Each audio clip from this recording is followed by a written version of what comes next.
Hello guys, here comes one more short video on how to remember the distal clavicular erosions or absence. So there are multiple causes for which we have to know, and let us remember all those causes in the form of a mnemonic called short pencil.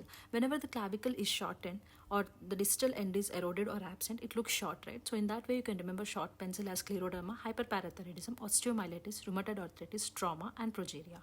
Let us understand them with the form of the examples. In this X-ray we can see bilaterally there is absence of the distal end of the clavicle, and when we look closely we can see that absent end or the distal end is smooth here, indicating it is rheumatoid arthritis, or it can be in scleroderma also. Then comes the second condition where there are irregular erosions in the distal end of the clavicle, and it is seen in post-traumatic osteolysis in this example. The third example is showing irregular erosions in the distal end of the clavicle as well as few subchondral cysts noted at the distal end. Here the clinical history is the clincher to the diagnosis of psoriatic arthritis.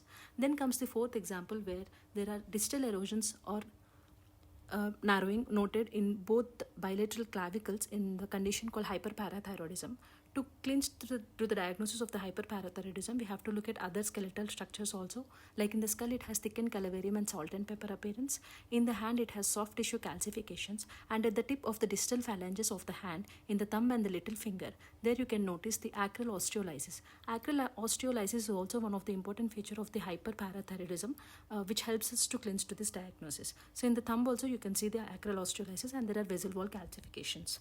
In this X-ray, we can see subperiosteal resorption, particularly on the radial aspect of the hand. Subperiosteal resorption is also an important pathognomic feature of the hyperparathyroidism.